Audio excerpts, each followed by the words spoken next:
Never naging issue sa amin yung pera. Tapos hindi kami nag-aaway-away yung mga common problems ng banda. What gig was your very first breakthrough?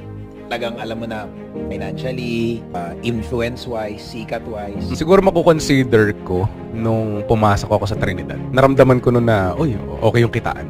Yung Trinidad kasi, though may mga original songs kami, pero mas nakilala kami as a cover band na nakakonsentrate sa 80s and 90s rock music.